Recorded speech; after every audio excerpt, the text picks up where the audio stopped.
She's like, I have something to do. I have something planned. I cannot be there. We cannot be there. And he's like, I need you to be there at the luncheon because it's the first lady. You're the first lady. You got to be at the first lady lunch. You got to be there. She's like, I can't. And like, he had that moment like, listen, I ain't about to,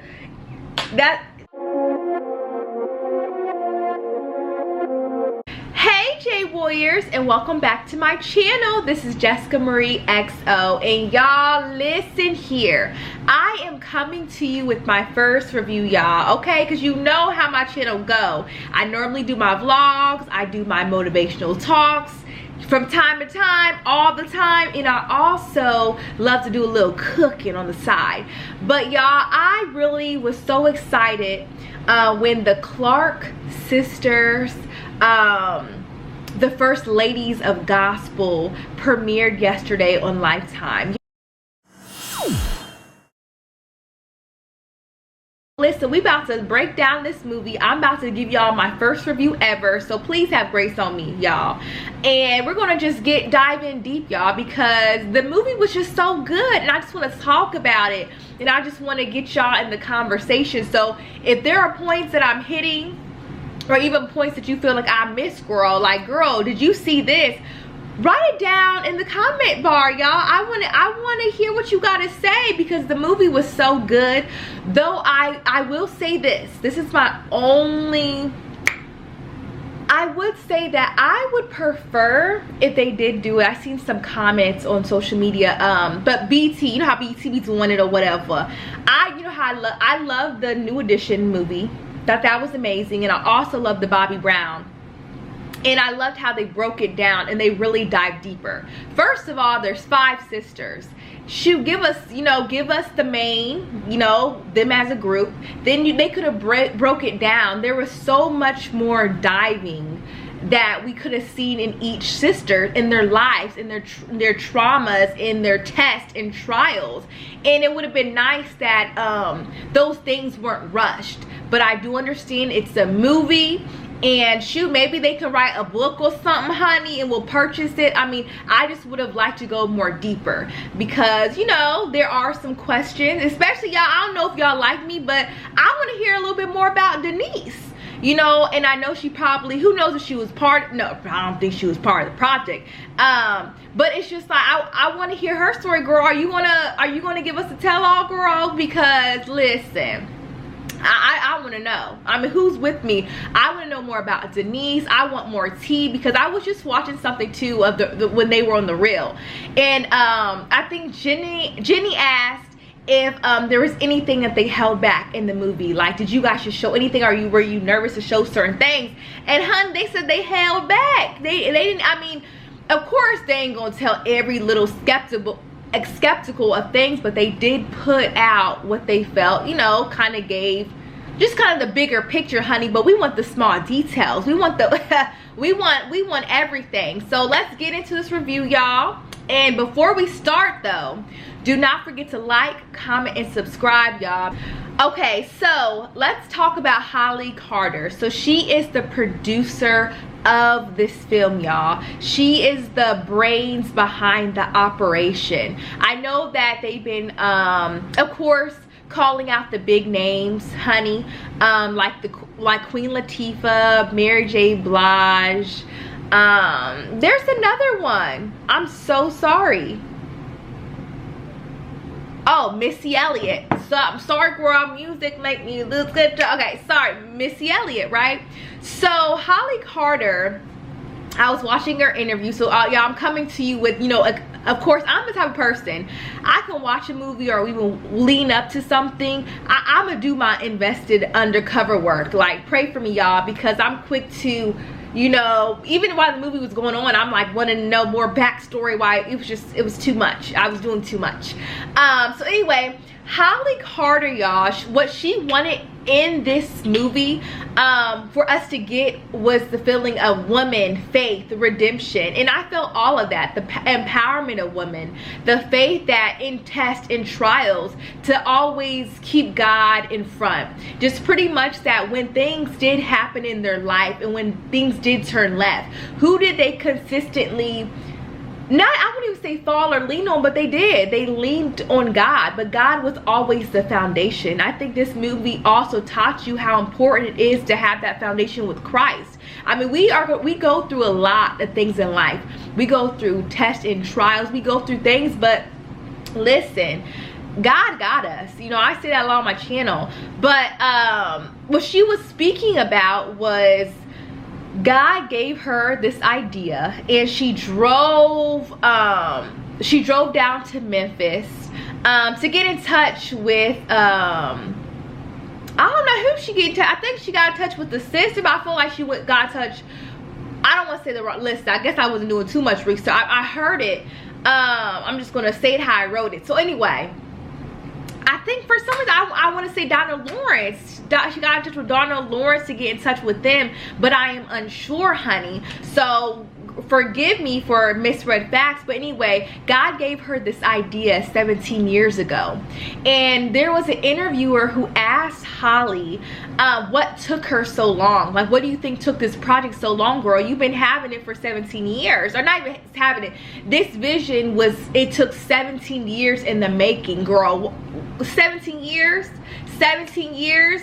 And in that, she said something that I needed in my spirit. So that's why I'm trying to repeat. I'm gonna also put the interview down below so y'all can watch it for yourself, y'all, because you're like, child, she don't know what you talk about, which there could be a little truth to that. But anyway, she said that so when she was dealing with the family, little Kiki was younger. She wasn't even viewing Kiki or looking at Kierra Sheard's but it was like, you know, them casting or just whatever, her vision.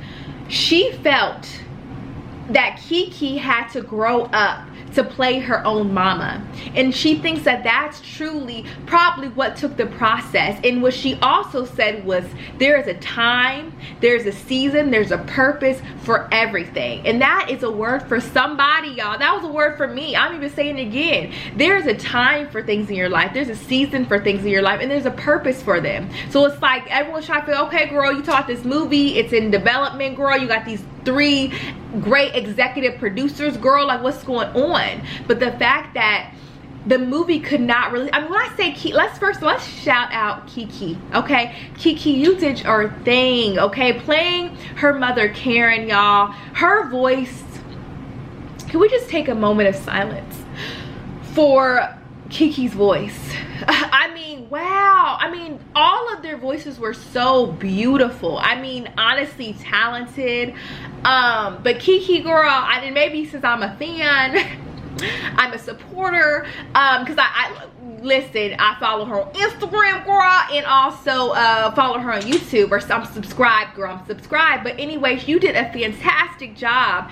And her vocal, so I know that was probably a challenge, even trying to get to know her mother's voice a bit more on her level, because we're all born with different gifts, or, you know, she did it, y'all. I mean, I was like, yes. I mean, her voice was just amazing. And then it just, all right, anyway, let's move on. But girl, you did that. So how it starts is they're singing, and it seems like they're singing at church, and then their mom wakes up and her eyes open, and then pretty much she like jumps out of bed and she wakes them up, like, wake up, come downstairs. And while she is on the piano, she's teaching them what, I guess, what God placed on her heart at that moment. And even diving more deeper into the interviews, like, I guess they were their mom's own personal recorder, because it's like there was no recorders back then, honey. So they had to go through the song. Their mom had it fresh on their mind. Y'all better remember this type of thing, so then when we practice it for tomorrow, or practice it for church, or practice it,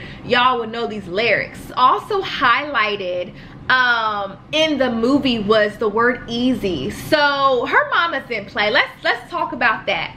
Dr. Mattie did not play, y'all. She did not come to play with nobody, especially when you have a vision. I think that's also what set, you know, she wasn't going to be knocked down by anything. When she had a vision on her daughters being successful, being greater than they even could see at that time, I feel that she did not give that up.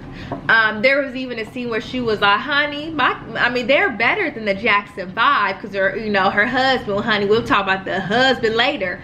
The bishop, you know, we'll talk about him later, but she kept that in her heart. You know, she knew what her daughters were capable of, y'all, and she did what she you know, she pushed them through, and God helped them, of course, God over everything. But the word easy in their house, so when she was saying like, this ain't easy or something, the word easy came up, and the mom was like, don't you cuss at me. And I'm thinking, did I miss something? Did I miss a cuss word? Did I miss, like, what?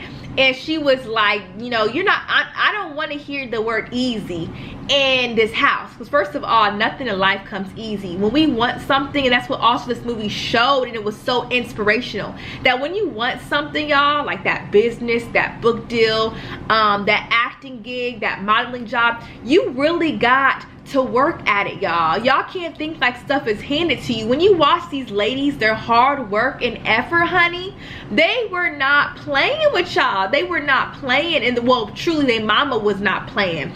Dr. Mattie was not playing. So that's what also showed me. She was like, easy, honey. That's a cuss word. You gotta work for something. You gotta work for it. And we gotta work to get y'all where I see y'all going. But anyway, the mama was very specific of greatness and excellent. That was her thing. You need to be great. You need to be excellent. I don't want no easy, mediocre. No, she don't want none of that. I gotta be, she said, even in the movie, I quoted it said excellent and nothing less. So that was if you think of Dr. Mattie, just think of she don't play. They showed her very, very funny. She cracked me up, and probably at the time for them was like, girl, you doing too much, girl, or a little traumatizing. I mean, not traumatizing, but it was like, she did not play, girl, and she whipped out that shoe. Like, she does not play when it comes to music. Like, y'all don't understand. I see this potential, y'all, and it was just really deep, y'all. Okay, y'all, so now let's talk about the bishop, the pastor. Y'all listen.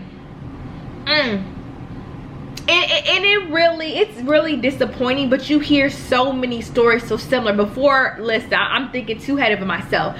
So the pastor that is, you know, you're expecting to be holier than thou. Anyway, he's supposed to treat his wife right, period. Period. And that's not what was shown, okay? Bishop did his wife dirty to me. Being a pastor, being on the pulpit, he was abusive. And watching this, y'all, he abused Dr. Mattie. And they even presented it to be, this was not the first time. Abuse was something normal in their household.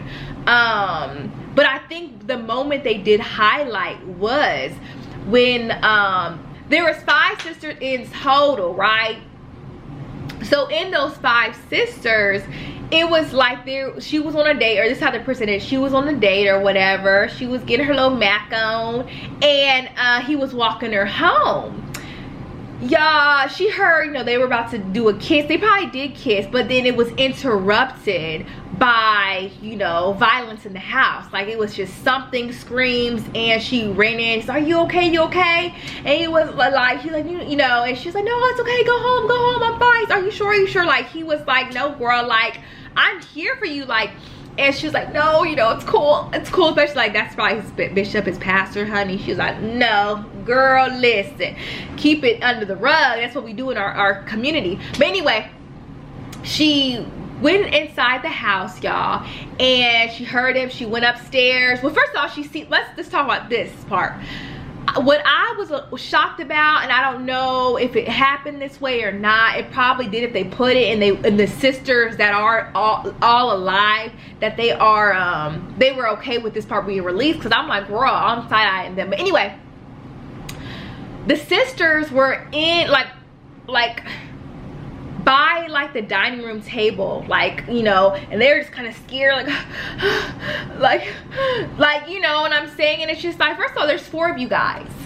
4 of you guys, and what if she didn't come? What if your sister would, you know, what if they stayed at the restaurant longer? What if their walk was longer? Whatever the case is. But maybe because they're used to it, it's like they're just scared. But maybe they want to show that that sister was the one that didn't play, or maybe they showed it that it was a sister that ended up getting kicked out the house because of she interfered. And it could have been showing the first time she did interfere, because she's like, you know what, mama, I'm tired of him hitting you, and I'm not gonna be around this house with this man that keeps on hitting you. Like, I don't feel comfortable. But anyway, Sheard kicked her out. So, you know, she went up there, banged on the door, you know, come out, wherever you are. And he was not coming. He was not going or whatever. And then she's like, you know what? She ran downstairs, picked up the phone to call the police. Then he gonna come downstairs. He gonna say, you gonna call the police on me? Yes, I'm gonna call the police on you hit my, like, no, yes. So she, you know, she hung up the phone. Well, you know, she didn't hang up the phone. He snatched the phone and he hung it up for her. And then it kind of was a scuffle of, you're not even my child. You're not my child. And when I get back home, you better be out of here. And that's exactly what happened. And then the mom came down, I'm so sorry. And girl, this is what bothered me, y'all. Like, you had those 4 sisters. I didn't feel like they didn't, like, it's 4 against 1. What's up? We here, like, what's up?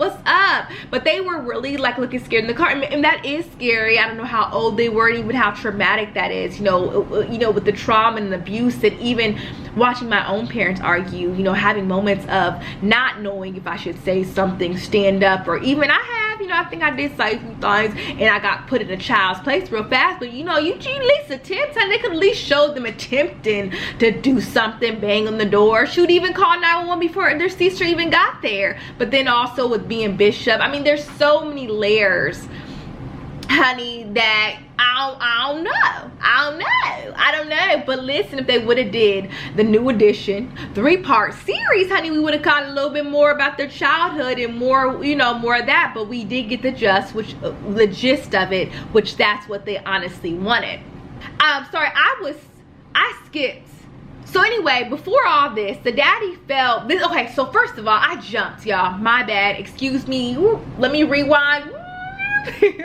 Let me rewind it back, y'all. So before this, so this is what probably made it real. So before this abusive altercation, domestic violence happened, y'all, the father, he wanted the mother. So the mother, Dr. Mattie, she was a part of, you know, the music ministry. So she will definitely travel and she'll work with different people in their art and music. So with her being the first lady, her husband thought that's your only role, girl. That's your only role. You doing all this extra stuff. No. And loving it or not, girl, no.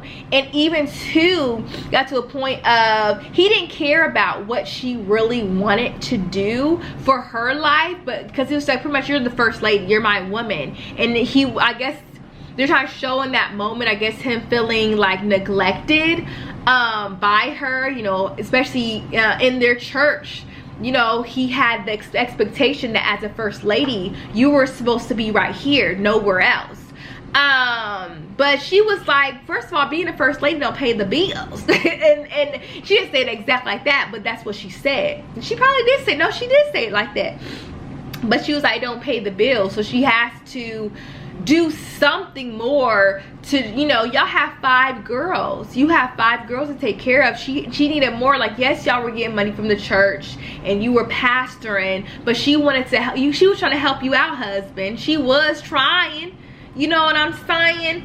And with that, that's when he said, I said, Daddy wasn't having it in my notes. I put in my notes too, I said he was a hater, honey. Cause he was like, you don't look good like that or something. Like, I'm just paraphrasing. You don't look good like that. She look good like what? She didn't say all that, but you know, she said that, but not with the attitude. And then he said, she said, good like what? Or look like what? Or something. What did I say? He told her, he said this. He said, that doesn't look good on you. And then she said, what doesn't look good on me? And he said, ambition. Can you imagine? Can you imagine if someone said that to you? You're wanting better for yourself and you see yourself going somewhere else. And what do you mean? And what? That was just ugly. Then when she said, that's what started the argument, y'all, about the abuse. Let's go back into that abuse part. She was just saying, hey, because he said, well, can you be there for the the woman's luncheon, and she's like,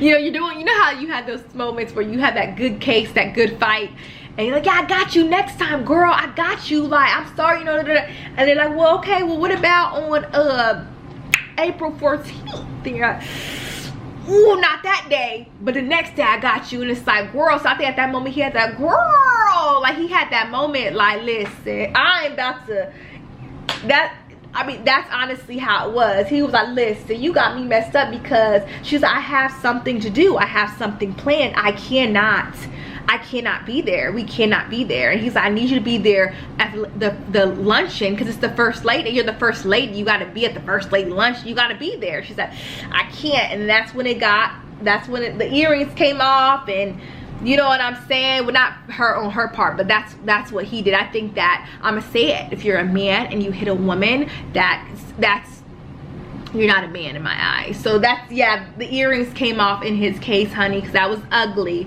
But then before he beat her, y'all, he was like, you're useless, you're useless to me. That's what he said. That's what he said, girl. That's what he said.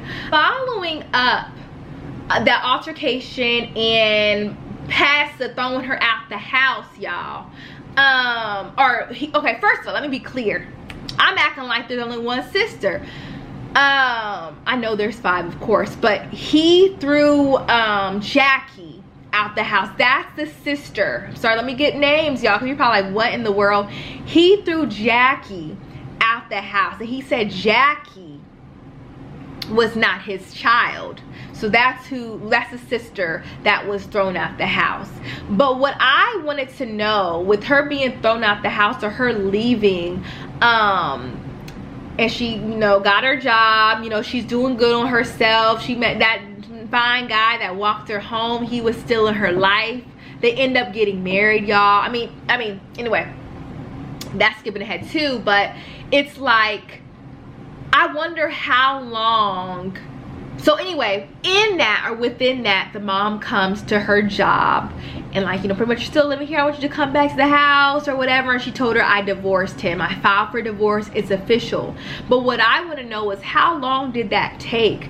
Was your daughter out on the, not even streets, but was your daughter out on her own, or even living with that man who, I mean, I don't want to put that on her, I don't know, but I'm just saying, like, because, like, that's who she was getting close to. And, you know, he probably was like, hey, you can stay with me, I'm not saying nothing crazy was happening, I mean, fornicating or nothing was happening in the house, but I'm just saying, like, that was her comfort. So it's just kind of like, was she with him for 5 months? Was she with him for 6? Was she there for a year? Was she there for 2 years, 3 years? Like, when did you take those steps? Because even filing for divorce or leaving this man that's been abusing you for a long time, was that truly it? That when he did throw your daughter out the house, what escalated? Because we all had that breaking point. What escalated after all that time of abuse, after all that time of the shade of it all and the disgust? What really made her leave her husband? And how long did it take you to go back to your daughter? When you did reach out to your daughter to move back in your house, it was like, girl, I want you to be in the script though. You know, yes, I love you, I miss you, sis, but we got some work to do. And that's how the mom kind of approached it. There's a lot of sacrifices though.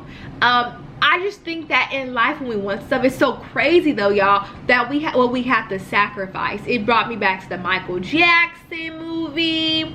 It took me back, well, I know the Destiny's Child ain't got no movie, but there's things in their interviews of what they couldn't do, or what they had to miss out on just to be where, boom, they are today. But it takes life and different things you want, or to get somewhere, you need to take those sacrifices. But what they did highlight, that the sister Twinkie, she gave up her chance to go to Howard University for singing. And even I feel like it was more of the pressured, because her mama was like, she's like, mom, I gotta sit for this test, it's gonna take me about a week or 2. And her mom was like, you gotta choose one, these songs or that thing. I don't, you know, like, pretty much kind of pressure, not I want to say pressuring, but putting her more on to, girl, you need to sing, this is my vision for you, keep the mind in y'all heads, my vision for you, my calling for you, it's what I want for your life. So, you know, with also, I think that being a Christian girl myself, and even being raised in the church, it's hard to defy your parents. I don't know if I hope I'm using the right term, but pretty much it's like, yeah, it's like if they say, especially in their house, if they're saying no, like during this quarantine, y'all, like, no, you can't go out of the house and get no Chick-fil-A, because you might as well pack your bag and find somewhere to stay. You ain't about to eat no Chick-fil-A and come back in my house and get it. And I gotta respect that. I got to respect that. You know what I'm saying? You have that respect. I feel guilty if I was to drive away, which I thought about it, and get Chick-fil-A, ate it, and then come back in the house like nothing happened. I just had that conscience. My mama said I can't eat no Chick-fil-A during this time, or fast food. Not wrong with Chick-fil-A, but no fast food during this time, honey. I gotta eat. We have to cook it up, and I gotta be obedient with that. So I think that's too the sacrifice. Let me just go back into the movie, but that's the sacrifice she had to make, y'all. I think that was highlighted in this movie was the pants. Pants were not okay. Pants were not accepted, even in Dr. Mattie's house. Like, there was a scene where, yes, it was Jacky who left from work. You know, she was a nurse. She left from work and came home, or went to her mom's doorstep, and her mom opened the door, looked her up and down, seen her with the pants, and she was shut the door in her face. So she's the old girl, and she turns around, goes back in the car. I don't know if she had it, I don't know, you know, who knows, but she came back to the door, and she had her skirt on. And then she, you know, her mom was like, you know, pretty much like, yes, girl, yes, because you had me messed up with those shorts on. I mean, with the pants on.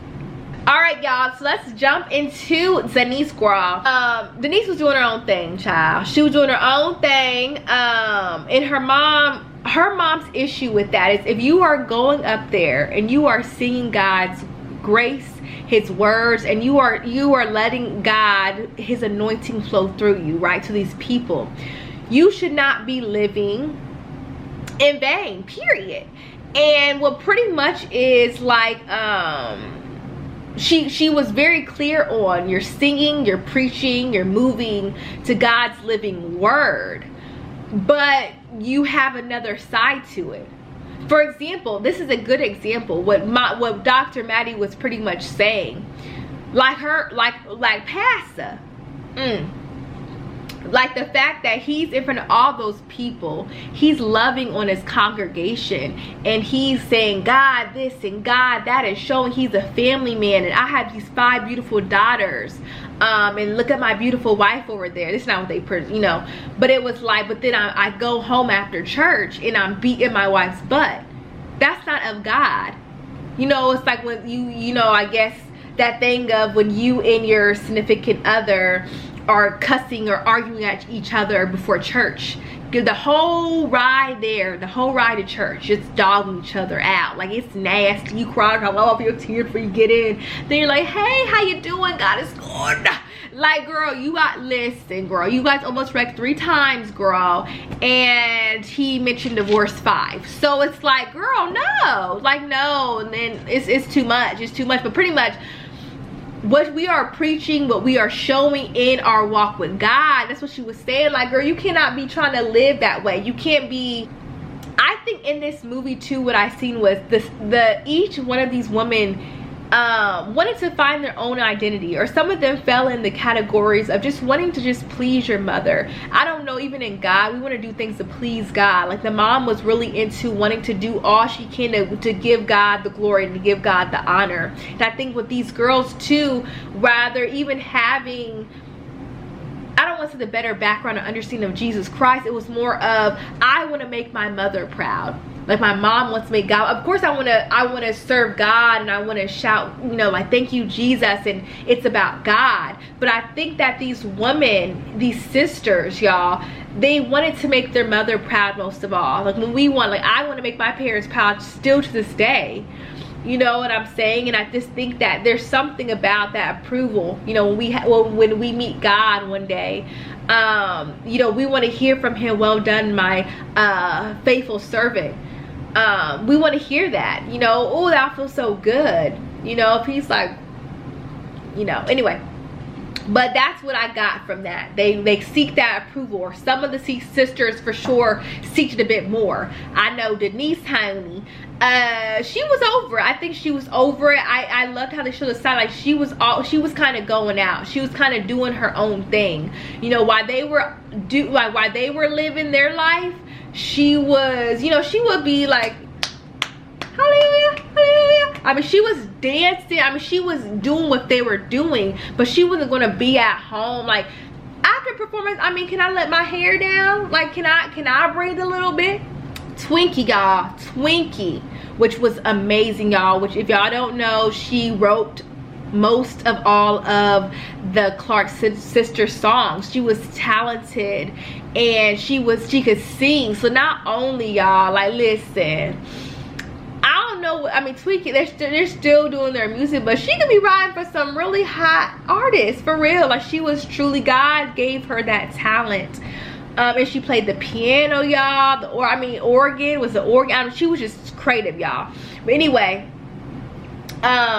there was this sneaky snake. No, I'm joking. There's just this record producer. Who knows who he was, but he tried to offer Kierra and Sheard a solo deal. When he tried to offer her like a record deal by herself, like contact me, so you can talk to my mom about that. Like, no, we are one, like we are a group. And then he approached Twinkie, girl, and plus being new to this, like, she's proud of her work. And I don't know, I mean, it was a bold, okay, so let me tell you what she did first. Okay, so Twinkie sold her song catalog to the guy for a Cadillac, y'all. And her mom was like, girl, because she was like, she said, I'm so sorry, mom, I'm so sorry. And her mom was like, sorry ain't gonna sell a shoe, girl. Your sorry don't mean nothing. Like, that's what I'm saying. I wonder if Dr. Mattie was really like this, because honey, she was funny. She was funny, shady. I felt all of it. But she wanted something. She was, I wanted something for myself. Like, I wrote the songs. Why is it a big deal that I sell my own songs? And her mom was just disgusted, honestly. Like, are you dumb or you stupid? You know, that moment, are you dumb or you stupid? Got my face. And that's honestly how it was. But even with that, I just think she was trying to find her own. She didn't know better. It's like when you don't know better, you don't know better, you don't do better. And that's exactly what happened. Lessons learned. Her mom was mad. I can't even say the P word. Like, y'all, back in the day, saying P-I-S-S-E-D. See, that's still something that my mom instilled in me. Like, don't be saying the P word, that's a bad word. So now I'm scared to say it half the time. But she was mad. She was so mad. Yeah, so what else? Funny, okay. And then there was this time to the Grammys, y'all. I went, actually Kierra Sheard, she posted that on her Instagram, but pretty much they showed the Grammy nomination. I mean, the Grammys, they won all 3 Grammys that year. But y'all, it was so good. Their performance, I just think that when they recreated the different scenes, they recreated the different songs, each of these women are so talented. Amen. Like, they were so talented, and it makes you just want to kind of jump. And it makes me, I wasn't really too much, I heard, of course, different different Clark sister songs, but now I'm gonna dive deeper, y'all. I'm gonna dive deeper. I'm gonna and I'm just gonna listen to it. That's gonna be my worship, but anyway, they sung hallelujah, like hallelujah, hallelujah, hallelujah. It was just so good. Like, the rehearsal was so good. I was like on the side of the couch, like, okay. It was good. But anyway, after their Grammy performance, y'all, their Kojic church was not happy about that, and they were actually a little disgusted, 100% disgusted, not a little bit, and they kicked off their mother off the board. She wasn't allowed, or for her to be able to be on the board or still kind of sustain what she was doing, she was unable to sing with her daughters again. So first of all, her mom has always wanted this lifestyle, or always wanted this dream, let's say. Because going back to my first page notes, y'all, this is like studying session. It said I guess she had like a golden record or something that she had to hide in the drawer, and they highlighted that and pretty much, oh, put that up, like she doesn't want dad, you know, she did, like, pretty much music or things like that really made the daddy upset because he did not understand. So she had to hide pretty much her possessions in that aspect, dealing with music or dealing with her doing her thing, honey, because she didn't want to, like, guess ruin her marriage, I don't know. She just didn't want to step on no toes, and she knew her place, and she wanted to be respectable in her place. But anyway, the mom always wanted to go to the Grammys, y'all. That was always something that she wanted to do. So it was like they were living that dream for her. Like, oh, she was just so proud, and she wanted to be on, like, they're like, mama, like, this is what you always wanted. Like, you have to be on stage with us. And her cute little self was on stage, y'all. If you go in the original, their mom was cute. I mean, they're all beautiful girls. I mean, they're active. I was like looking at them, even them now. Like, you guys are beautiful. I mean, and the mama was, Dr. Mattie was delicious. I mean, adorable. She might think of delicious, what? But she was so cute. She was literally so beautiful, so freaking beautiful. And that's what you could also see for Miss Karen. Oh my gosh, like, I always really thought Kiki was so beautiful, and it's like, yo, like, she really looks like her mom. Like, you're like, you got it from your mama, girl. You got it from your mom. Like, you know, like, yes. But anyway, because they seen her on the Grammys, girl, they were like, no ma'am. They said no ma'am to her. That's exactly what happened. No ma'am. So they didn't dive more deeper into that. That's what I'm saying. We need more, girl. We need more. We need more.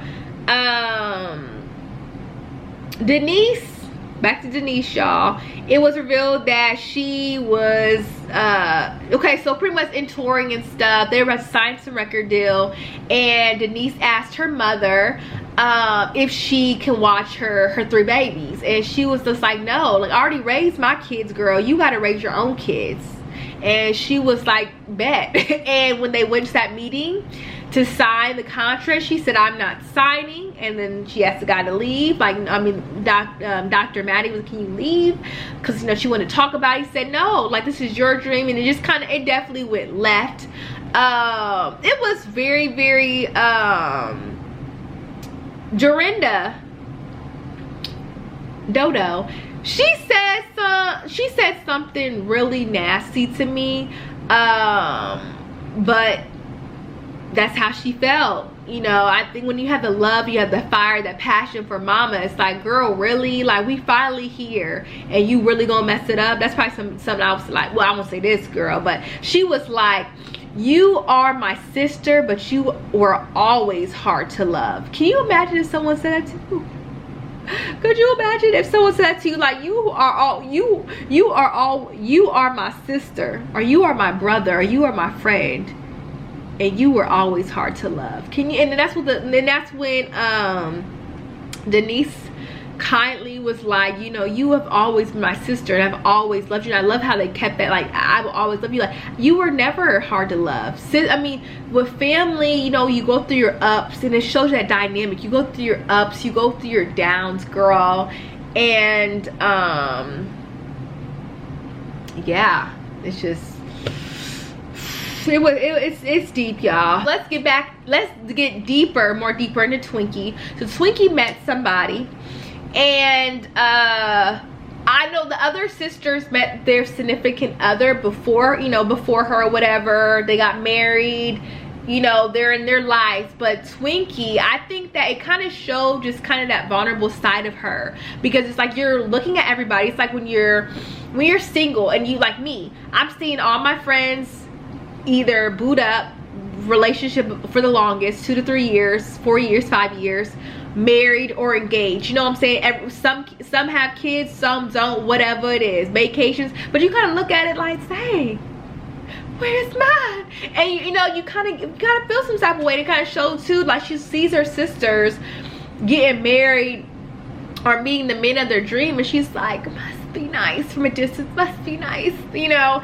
And but she met somebody, and you know, with him being the first guy, or what they showed him kind of being the first guy for her, I don't know about her dating history, girl, so excuse me, Twinkie, but it pretty much like, yeah, like, you know, when you don't have that true identity, you know, how she wanted that self thing, you know, now she say, my man, that's my man. She wanted to say, that's my man, that's my marriage, that's my, you know, she wanted that. So in that, y'all, she met a guy, and I think she felt, you know, she felt that like this guy was new, that she was cute or whatever.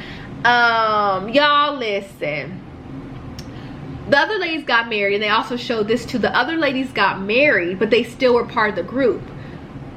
It was more of, I don't know what happened, but pretty much Twinkie found her man, they were getting married or what happened, whatever.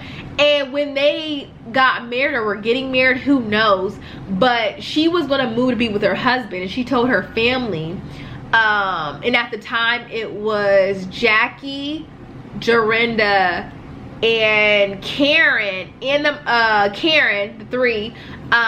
We don't know where Denise went, y'all, for a while, and the mama, but she told them that she was no longer gonna be a part of the group, because she was gonna move with her husband, and they were gonna move, and she was gonna do her own life, and it was gonna be about her. And then she got to a moment of, y'all, just be happy for me, I don't see what the problem is, just be happy for me. And her mom said, just remember you shot a bullet through this family. And I mean, when I say Dr. Mattie did not play, I was like, I mean, girl, their words, I mean, and she had to cuss in that. I mean, they're saying some deep hurtful stuff, like, you are my sister, but you were always hard to love. Like, girl, you just cussed me out in the most unprovocative way. Like, that's what I'm saying, y'all don't even need no nasty words, no cuss words, because you could say so many things in so many different ways. I'm not advertising that, but I'm just saying, because there's gonna be a lot of stuff that the Dr. Mattie said, I'm gonna be like, dang, like, dang, or the sisters be saying, I'll be like, dang, y'all. So there was a moment where it showed where Twinkie kind of felt the weight of the world on her shoulder. She did not understand that, Mom, you were happy and you were supportive when the other sisters, they all got married, but then me, like, you, like, when she's like, no, you need me, like, this is like, you need me. And that's what the mom was saying to Twinkie, that you need me, and it was pretty much like, it just kind of had that moment, and I love that moment. I love how they shined it. Pretty much like, the mom was like, you know, you got a calling over your life, and pretty much like, Twinkie was like, you know, I felt like pretty much what Denise was trying to say the whole time, that pretty much like, Mom is living through us. Like, when are we going to have a life? When are we going to live? When are we going to do what we want to do? I mean, we're in this house, we ain't mingling, we ain't, I mean, what? That's why I got to sneak, that's why she was sneaking out, because it was like, go to church, sing, go to this place, sing, come back. You know, where was their life? What was happening? I mean, of course it all worked out for their goods, and you know, I don't know where Denise is though. She's not, yeah, she wasn't part of that good stage, you know, right now. But yeah, I don't know, who knows, but pretty much she was like, she was just telling her, like, her whole life she felt that she's always needed a mother. I needed you to be my mother, I needed that support. And she just felt like, she told her mom straight up, I felt like I was just an organ player to you. It's not like you missed me of, oh, Twinkie, my daughter, I love you, Twinkie. I wrote the songs, girl.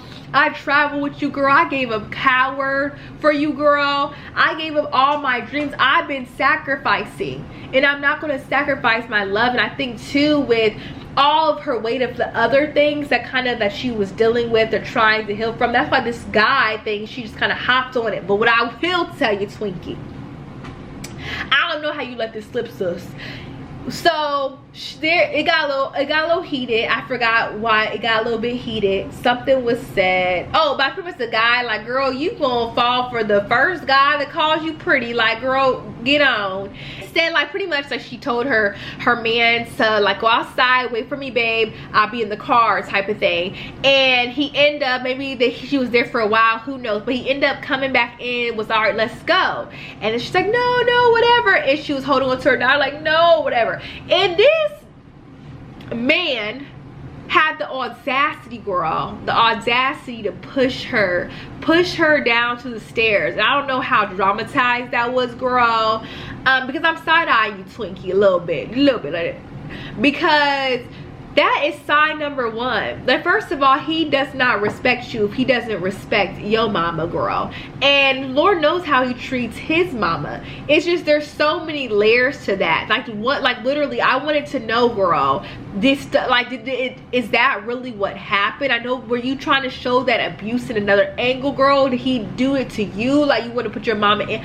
I don't know, because that would have been a red flag for me. How dare you come in here? First of all, in me and my mom's conversation, we about to move to North Carolina. I don't know when I'm gonna see her next, honey.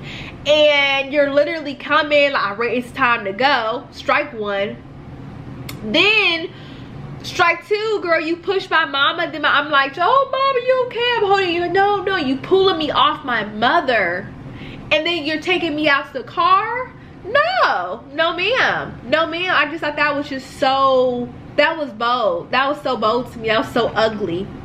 So, period, in everything that happened, the fact that Twinkie, you left with him. She left with him, y'all. But before that, I forgot to say something major, y'all.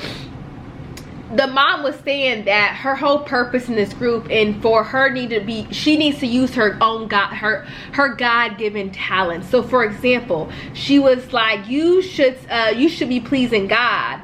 Right, like, you should be pleasing God with your gifts. Like, you shouldn't be running off with no man. Like, this is your God-given gift. Like, what are you doing? And what Twinkie said blew my mind, y'all. She was like, she said, I don't know the difference. Because pretty much she was just saying, like, Mom, I'm doing, okay, oh, this is how it came up. She was like, Mom, I feel like I'm living your dream. I'm doing this for you. It's not about me, type of thing. Like, and she was pretty much like, girl, no, like, you're not doing it for me. You're doing it for God. It's your God-given gift. And she should be pleasing God. But she was just saying, like, God, I don't know the difference. Like, because, girl, I've been pleasing you all these years. Like, y'all, the thing's about to die. Let me wrap this up. But anyway, that was real. Her mom ended up dying from diabetes, and how they showed that scene was that her foot was bleeding, and her daughter was, oh my gosh, like the sock was like blood was coming out the sock. Went to the hospital or whatever, and what they didn't share with y'all though is she ended up getting her leg cut off or whatever, but she ended up dying from diabetes. And I think after that time, y'all, the sisters dealt with so much, like, just mentally frustrating.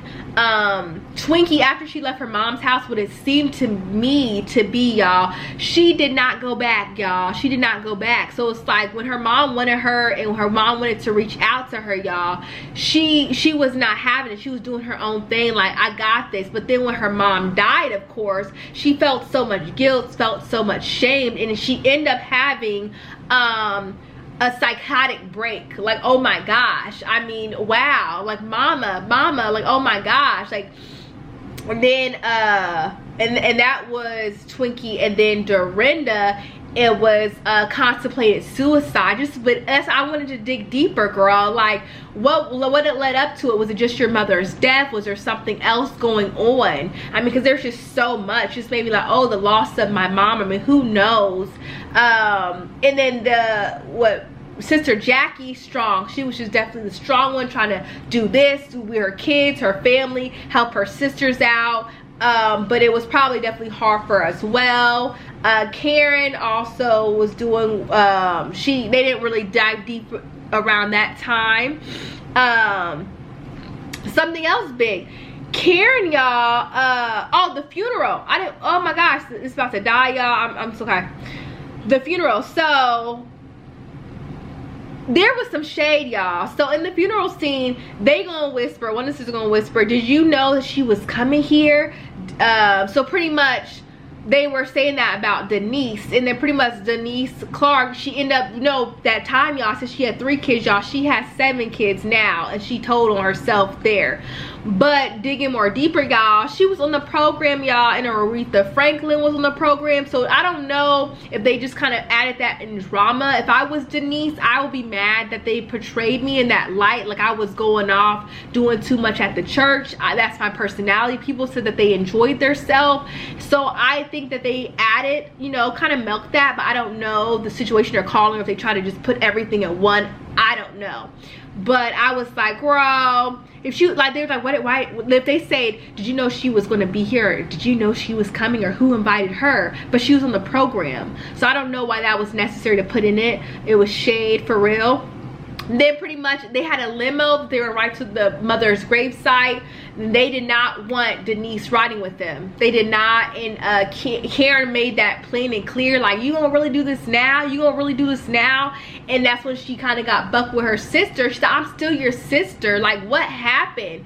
And maybe because of the shame, or the where it left off before their mom died, they didn't really mess with her like that. But what I will tell you, who had a close relationship, was Denise and Twinkie. Because Twinkie was like, you know what, Denise, girl, I'm gonna ride with you in the other limo, the second limo. So they kept that good relationship in it, even though the sisters were kind of separated like this. Yeah, so Twinkie was bothered, but she never got to apologize. And then, y'all, let's end it off with Karen Sheard before my camera dies, y'all. This is crazy. Maybe I'm talking a lot, but she pretty much, she went on first surgery. They really was, she was like, I'm doing this for me and not nobody else. So in her surgery that she did, y'all, she ended up, y'all, being in a coma, y'all, and she wasn't gonna make it. They rushed through that because she was in a coma for 1 whole month. But by a miracle and by God's grace, amen, she made it, you know, made it alive. But then they kept it very vague of, I'm doing this for myself, not nobody else, or your thoughts. Because even her husband was like, you sure? She got lipo. I feel like that was something. Okay, y'all, so my camera died, so I'm hoping you guys, I'm on my phone recording, because it's like, I'm gonna finish this, y'all. So sorry if the switcheroo or the change, let me get adjusted, because I want to finish this off. But they could have dug more deeper into that. You know, did she have those, did she deal with her weight? You know, why she got the lipo? Like, let's get more personable of that, you know, because it was just like, boom, automatically she's in the hospital, about to die, holding on to her life. It happened so quick. And it's like, whoa, what happened? What took us there? Why did she want to do lipo, or whatever the case is, you know? They did say she had a 2% chance of making it. Other research, I think I was researching somewhere else. It was like a 2% chance. Like, it wasn't looking good. And but she made a full recovery. The doctor just say she made a full recovery. Amen. Then forgot 2008, Karen Sheard, she wrote, Karen Clark at the time, Sheard, no, she wrote Blessed and Highly Favored. That was a song that was produced by Donald Lawrence, and it was so good. The movie ended so perfectly when they were on the stage together as sisters, but the only sisters that were there was Twinkie was not there, y'all. I don't know what Twinkie was doing, but she was not in that scene. But it was DoDo, Dorinda, and then it was Jacky and Karen, and then they were singing Blessed and Highly Favored. They were singing Blessed and Highly Favored. They went from their actors and who played them, y'all, to the actors who played them to the actual people, like who they were, you know, who they really are. And I thought that was extremely nice, and they showed their vocals, and they still have it, girl. But yeah, what this story told me, period, y'all, is that everyone has a story, which we already knew that. But the fact that if you viewed someone a different way, you don't know what someone's dealt with. You don't not know what anyone has gone through. So we gotta really just be aware of that, y'all, because everyone has a story. I have a story, you have a story. But I just want to I wish my phone's dead, so I apologize if this is happening, girl. But the lady, the woman, the actress that played, I wish I knew your name. If I wasn't recording on my phone right now, I would have searched it up to give you the credit you deserve. You did fantastic being the Clark sisters' mama. I thought you did fantastic, girl. So good. I've seen you on so many other movies. I'm so sorry that I don't know her name, y'all, but she did awesome. I think that each one of the girls, they did great. But yes, girl, that movie was so good. So when it comes back on Lifetime, I don't know when it comes on, but please go watch it for yourself. Hopefully this was a good enough commentary. I can't believe my camera died. Like, y'all should a little bit check into these Canon G7X because it's kind of warm, but it failed me today. It failed me, but we got this video done. I love you so much, y'all. Again, do not forget to like, comment, and subscribe, y'all. And if you want me to do something like this again, let me know. Let me know, girl, because I'll do it. I mean, I ain't doing nothing else during this time. I'll do it. All right, well, I love you, J Warriors, and I will see y'all in my next video. Bye.